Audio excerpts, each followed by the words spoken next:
Bismillahirrahmanirrahim. Assalamualaikum warahmatullahi wabarakatuh. Halo itu people, balik lagi sama gua SW di sini. Apa kabar kalian semua yang sedang menonton video ini? Semoga kalian baik-baik saja, sehat selalu dimanapun kalian berada. Oke, jadi pada video kali ini akhirnya kita telah menyelesaikan project Vario 68 guys. Vario ini adalah Vario yang dibuat selama berapa bulan? 3-4 bulanan. Mungkin sono dong. 3-4 bulan guys. Ya sampai 4 bulanan nih. Untuk mesinnya itu benar-benar handmade, hampir satu persatu nih dibuat pakai tangan, pakai mesin bubut, nggak kayak Aerox yang semuanya tuh aftermarket, serba aftermarket. Yang ini nih bener-bener after mesin bubut. Ini 68 free apa bukan? Aduh, gimana ya? 68 free atau bukan? Dibilang 68 free tapi enggak juga, dibilang enggak tapi iya juga. Sama-sama. Enggak, gini dah, daripada bingung langsung aja tonton nih videonya. Oke, jadi ini kruk asnya ada 2. Ini kruk as yang gagal, yang pertama. Pegang, Le, coba, Le. Nih. Gimana Bang mekanik kruk asnya? Miring boy. Miring, apanya tuh? Bearingnya ini nggak center bagian sini. Ya, ini bearingnya nggak center nih. Jadi itu bagian mesinnya juga kurang rapi noh. tuh, gini mangap. Maaf, Ini yang strokan ya? Strokan. Jadi kumbang olinya mental sini semua lah. iya. Sini semua kumbang olinya. Jadi ini kruk as stroke up-nya yang pakai stang ninja nih gagal dipakai. Daripada kita pakai ini resiko, jadi kita pakai kruk as yang ini nih. Yang stroke standar. Ini stroke standar. Awas ini jatuh. Stroke standar tapi ini dia udah dibandul. Bandul 4 biji. 1, 2, 3, 4 titik pakai timah. Nah sekarang ini kita lagi nyari yang namanya balance factor. Ya di sini. Nah ini kita mau cari dulu ini rumusnya. Ini berat connecting rod, berat small end-nya ditambah berat ini yang digantung dibagi berat small end count rod ditambah piston kit. Ayo kita cari nih balance factornya. Ya ini kita mau nyari beban yang digantungnya dulu ya, untuk dimasukin ke dalam rumus tadi. Jadi ini udah gua temuin sedemikian rupa nih bebannya buat digantung, sehingga nih si crankshaftnya ini bisa diem di titik manapun. Jadi ini kayak gini diem. Terus kita pindahin misalnya ke jam 3 sini, random aja gitu ke kanan. Terus dia diem tuh kayak gitu, nggak gerak. Dengan adanya beban ini. Terus kita misalnya turunin dikit aja. Dikit, dia diam. Terus naik dikit aja dari jam 3, jam setengah 3, jam 2 dia diem. Nah ini berarti kita udah ketemu hang weight. Ini namanya hang weight. Nah ini ntar kita timbang. Ini kita timbang bareng sama kawat-kawat gantungannya. Semuanya harus ditimbang. Kita lihat berapa gram. Ini dia 114,4 gram. Ini lumayan berat karena di sini tuh udah dibandul pakai timah 4 titik, makanya dia berat tuh 114,3.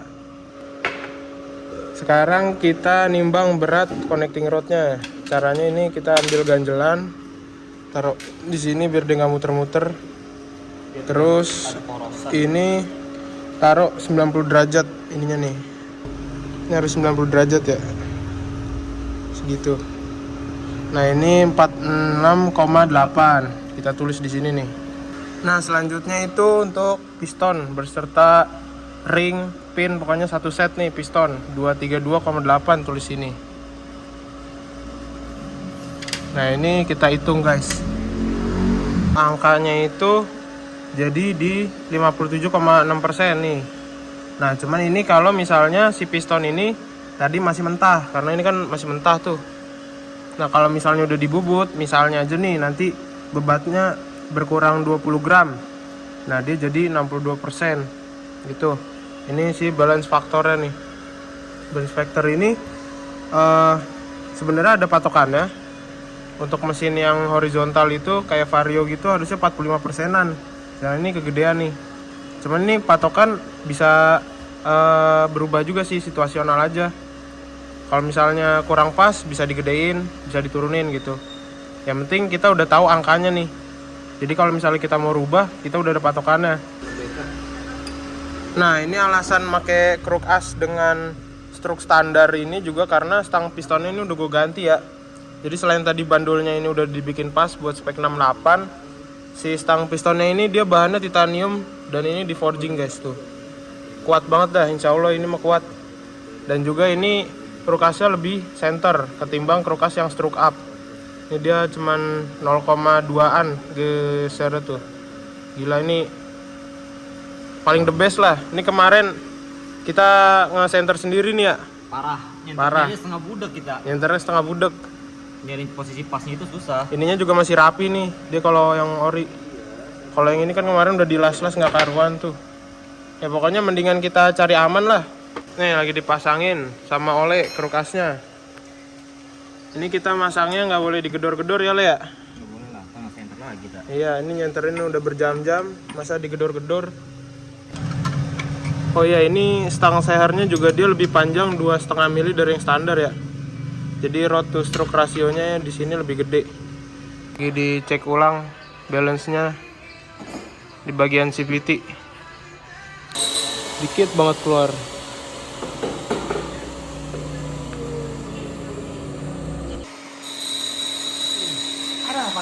Ada panas banget. Ini salah lagi.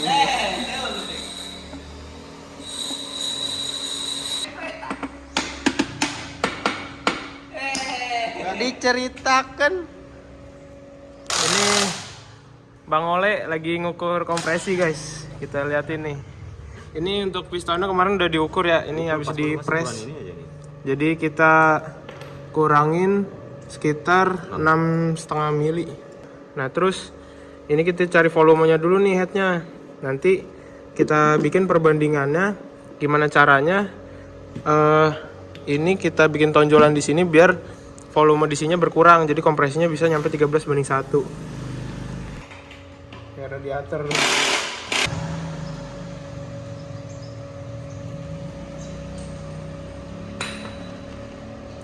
Berapa berarti sisanya? Sisa 1 berarti 19 ml. Ya guys, jadi ini di sini ketemu untuk kompresi 13:1 nih kompresi statisnya. Kita harus pakai combustion chamber volumenya 17,5 cc.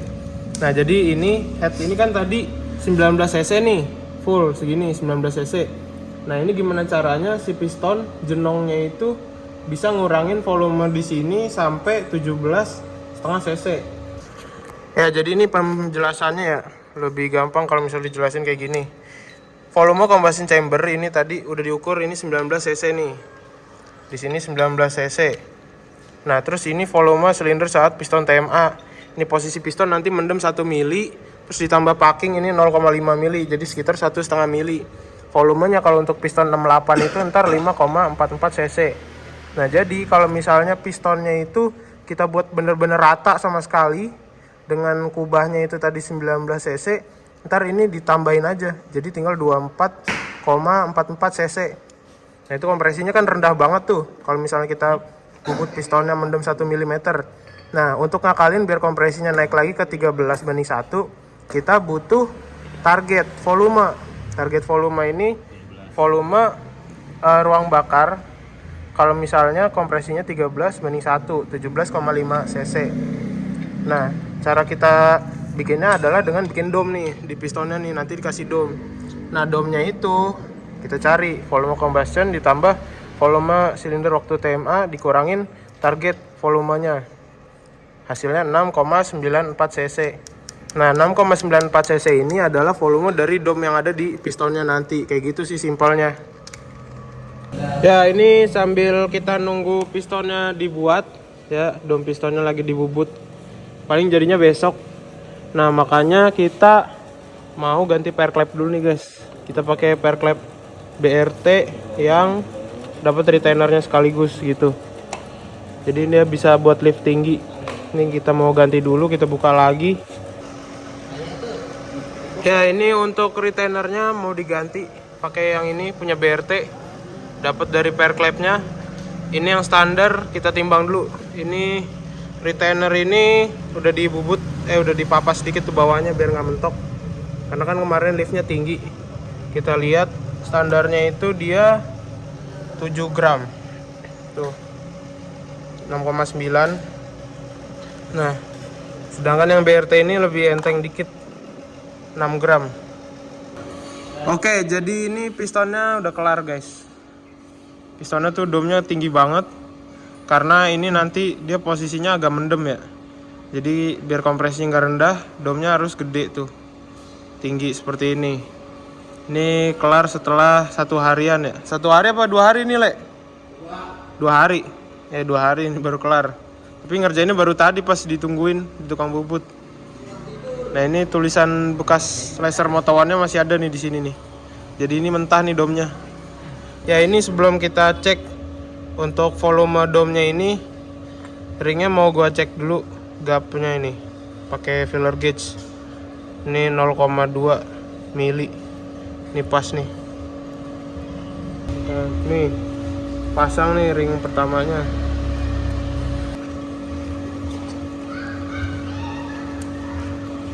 Nah ini kita masukin situ terus kasih gemuk dulu nih sininya nih.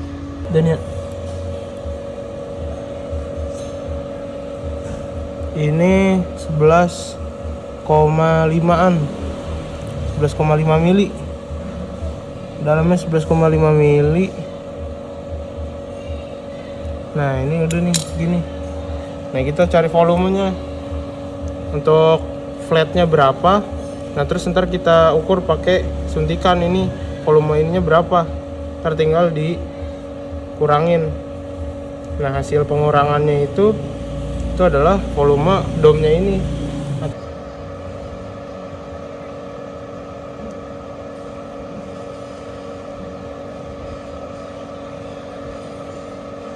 Ya ini jadi hasilnya segini guys. Ini kalau misalnya volume pistonnya flat, benar-benar nggak ada domnya sama sekali, benar-benar flat. Dan ini kan tadi jarak dia turun ke bawahnya itu 11,5 mili ya, harusnya itu volumenya 41,74. Nah volume yang kita masukin dari suntikan tadi itu sekitar 37,5 cc. Jadi volume kubahnya itu bisa dihitung 4,24 cc. Nah ini jauh banget di bawah target guys. Harusnya itu 6,94 cc guys. Tapi di sini malah jadi 4,24 cc. Jadi ada defisit sekitar 3 cc. Dan hasilnya kompresinya itu sekarang turun jadi 11,4 banding 1 nih kok. Motor udah stroke-nya pendek. Gimana nih Dan? Nggak sesuai ekspektasi. Oke, jadi ini pistonnya udah dipasang.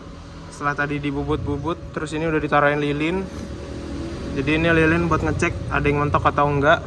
Terus habis itu kita mau pasang headnya. Terus kita lihat bagian yang udah pas atau yang mentoknya yang mana, baru kita sesuaiin. Terus baru habis itu kita terap mesinnya.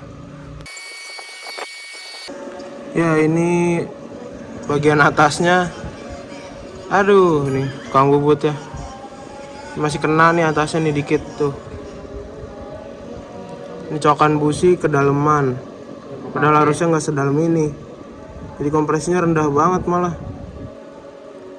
Jadi ini harusnya nggak dimakan, ini kemakan. Pasti.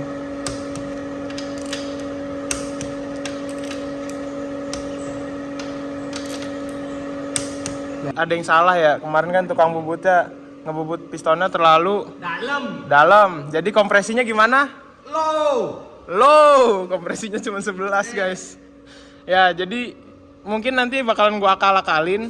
Dan ini bakalan gua pasang aja, gua kencengin baut headnya. Terus gua akalin dari durasi noken as waktu kita dial. Jadi gimana caranya ini si mesin yang low kompresi spek 68 stroke standar ini masih bisa ngegas gitu lah mesinnya. 10 ya? 10, 5, 10. Bujie berarti mana rokok? Hah? Bujie mana rokok gua. Kemarin ada yang ngomong bengkel minggu tutup nggak ada tutup-tutupan bengkel mah. Oke guys, jadi ini udah kelar di dial, ini udah balik ke 0 lagi. Ini dialnya nggak gue liatin karena udah pernah kan kalau misalnya ngeliatin gue dial mulu bosen. Jadi ini langsung hasilnya aja nih guys. Jadi ini untuk in-nya, ini untuk X-nya. In-nya itu 258 derajat, X-nya itu durasinya 265 derajat. Nih noken as-nya X-nya lebih gede. Ini harusnya knalpotnya nggak gede-gede nih. Cuman terlanjur bikin knalpot gede buat stroke up. Iya. Nah, ini ada masalah nih guys. Bukan masalah sih sebenarnya. Perubahan target kompresi yang sebelumnya kan kompresinya itu 13. Di sini ketemunya cuman 11,4 banding 1 guys. Jadi ini motor nanti berarti kita bisa pakai harian dan juga touring aman guys, insya Allah.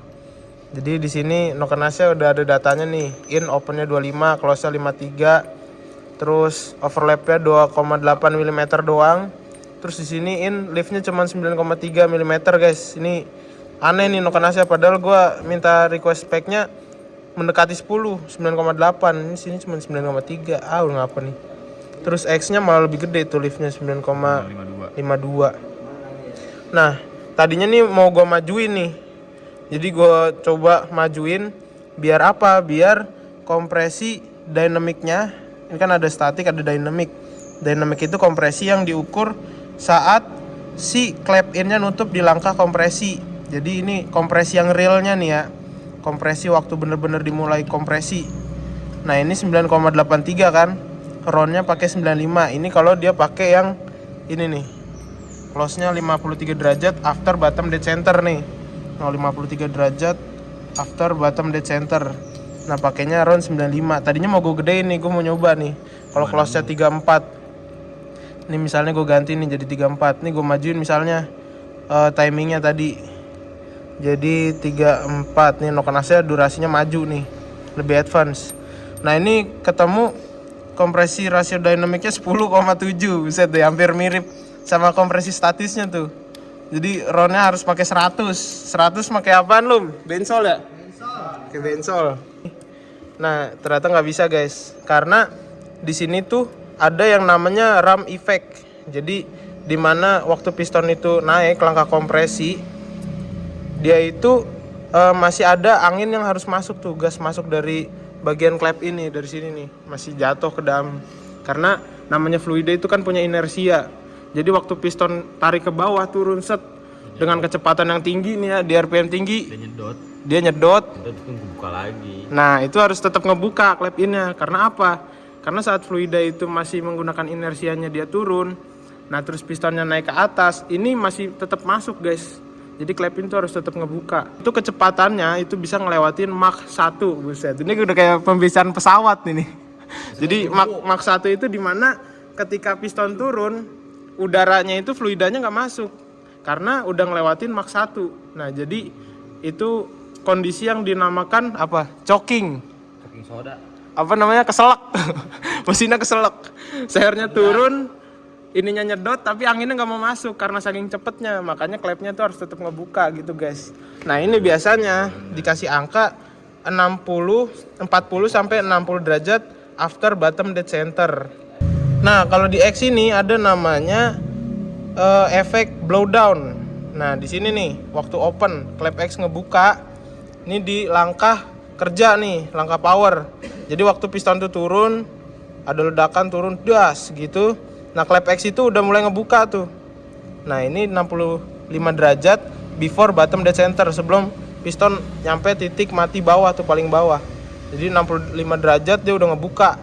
Tujuannya apa? Biar gas buangnya itu kebantu keluar sama tekanan dari langkah power tadi. Nah, jadi tekanan di silindernya tuh bisa lebih cepat kosong, gas buangnya lebih cepat keluar. Nah, ini kalau gue majuin kayak gini nih, efeknya ini makin gede angkanya. Jadi ini piston baru langkah power sedikit, klep X sudah ngebuka. Akhirnya mesin Ngempos, suka jalan ngempos sudah. ya begitulah pokoknya. Jadi intinya ya Nokenas beginilah ya. Dan ini untuk kompresinya, rong bakarnya itu kan sebelumnya kita targetnya 17,5 nih ya. 17,5 untuk kompresi 13. Terus untuk domnya itu volumenya harusnya 6,94. Setelah dibubut seri ternyata ketemu cuma 4,24. Defisitnya berapa? 2,7 cc nih defisit. Akhirnya volume combustion chambernya cuma 20,2 cc nih di sini. 20,2 cc. Akhirnya kompresinya 11,4. Ini nanti kita bisa pakai oktan 95. 95 tuh pakai V-Power ya. V-Power only. Nggak kebayang gua kalau kompresi 13 ini pakai apa antar. Kali boleh. Pertalite. Oke guys, jadi ini mesinnya udah selesai di dial dan ini injektor, TB, TPS semuanya udah dipasang-pasangin. Ini saatnya mesinnya mau dinaikin ke rangka dulu. Tuh. Ini dipasangnya ke motor ulum dulu, bukan ke motor gua. Karena kalau motor gua itu dipakai sama adik gue ya, jadi ngeri juga kalau mesinnya pakai 68 free gini kan. Terus ini olinya kita pakai yang biasa dulu karena ini buat nyuci mesin doang paling.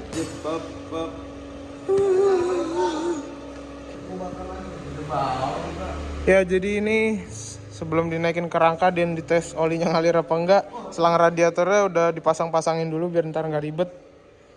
Ini selang radiator punya Nmax, ada yang dipotong-potong, ada yang pakai transparan biar kelihatan. Keren banget guys, gokil.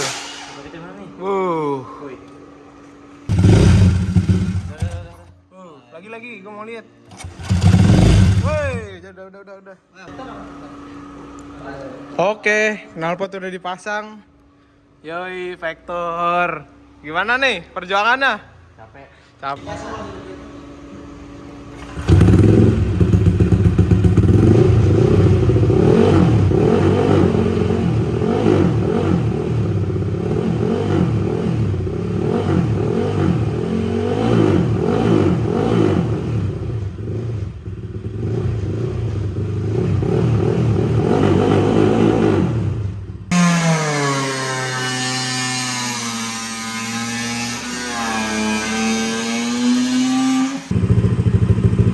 Oke, tali gasnya jadi. Ini Eco masih standar Eco. Econya ada juken cuman lagi dilepas sama ulum. Jangan digituin Le, jangan disentak. Bensinnya dia pakai ituan, sel super. Oktana kurang.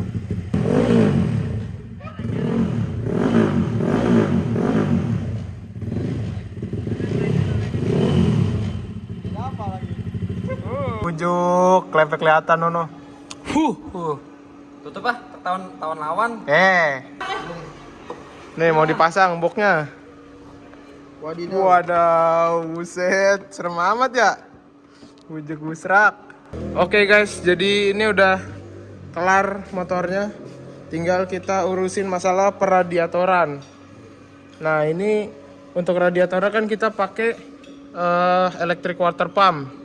Ini posisinya ditaruh di bagian filter guys. Jadi ntar nih kasih cover transparan biar controllernya ini buat ngatur suhunya itu kelihatan dari luar. Jadi bisa kita lihat langsung pantau gitu suhunya berapa dan ini posisinya nyala apa enggak. Dan ini dia udah waterproof guys. Pokoknya nih aman dah. Nah ini jalurnya itu jadi dari sini ini didorong sama pompa. Didorong untuk menuju ke radiator nih. Ini ke sini tuh sebenarnya nggak ada apa-apa ya. Di sini tuh cuma ngalirin buat sensor EOT yang ada di sini doang nih. Jadi di sini kan ada sensor EOT dan di sini dalamnya kan air radiator. Kalau nggak ada air radiator ntar sensornya bacanya aneh. Jadi ini dialirin ke situ buat sensor EOT doang. Nah terus sini kan nabrak, dia bakalan ke radiator langsung. Jadi ini dari atas nih aneh, dari atas. Terus ntar dari bawah radiator dia bakalan masuk ke dalam blok yang kolong situ tuh. Masuk ke kolong. Habis muter di blok, dia keluar dari samping nih yang sini nih.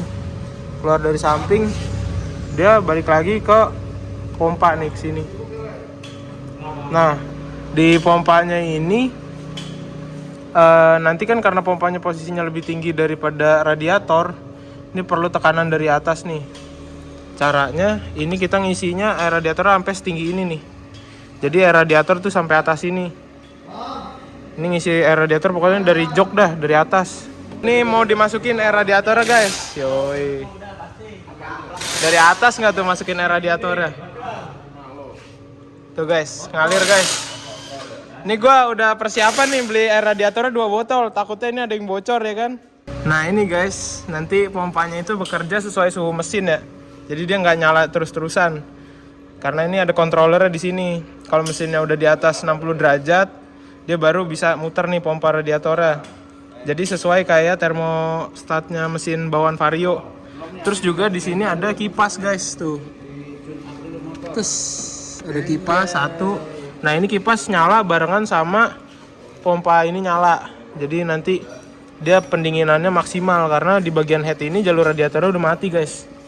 Nah terus nanti ada satu lagi kipas di atas sini buat bagian intake biar intake-nya dingin. Cuman nantilah gue tunjukin karena sekarang belum dipasang ya kan. Ya ini mesinnya sambil dinyalain. Ini kalau misalnya kita mau nyalain pompa bisa dari sini juga nih. Kita langsung nyalain. Kita turunin sampai angka ininya di bawah. Nah tuh dia mulai muter tuh. Wow. Keren banget itu. Anjay. Askrek muncrat. Bye-bye krek. Tambahin terus ya tuh.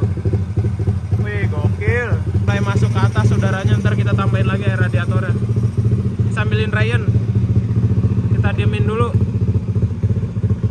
Yoi, habis ini kita setting ECU-nya guys. Ini masih pakai ECU Juken 5 plus yang dual band.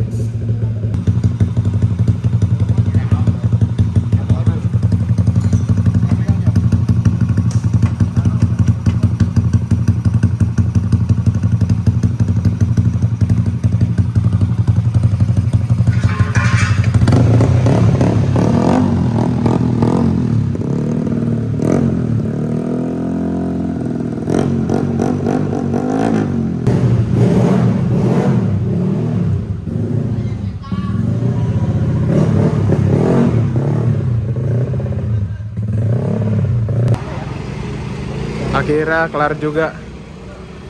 Ini depannya belum dipasang guys. Masih bolong nih bagian ininya nih. Tuh, kipasnya masih kelihatan. Ini dia ngisinya Nitro Plus, sel Nitro Plus. Oktannya 98 ya. Ini sebenarnya bisa pakai 95, cuman dipakai 98 dulu biar aman. Oke guys, jadi kalian udah lihat kan video pemasangannya. Secara nggak detail mungkin karena kemarin tuh banyak banget distractionnya. Kita banyak pasang mesin, terus banyak juga kerjaan, jadi sering ditinggal nih motor. Tapi yang jelas kalian udah tahu lah ini isinya apa ya kan, bukan filter gitu. Dan juga untuk spek mesinnya pasti kalian juga udah tahu kan. Ini 68 free atau bukannya, dan juga krukasnya seperti apa sekarang. Dan cc-nya itu sekarang yang jelas 210 cc, TB 40 mm. Per klepnya udah pakai per klep BRT.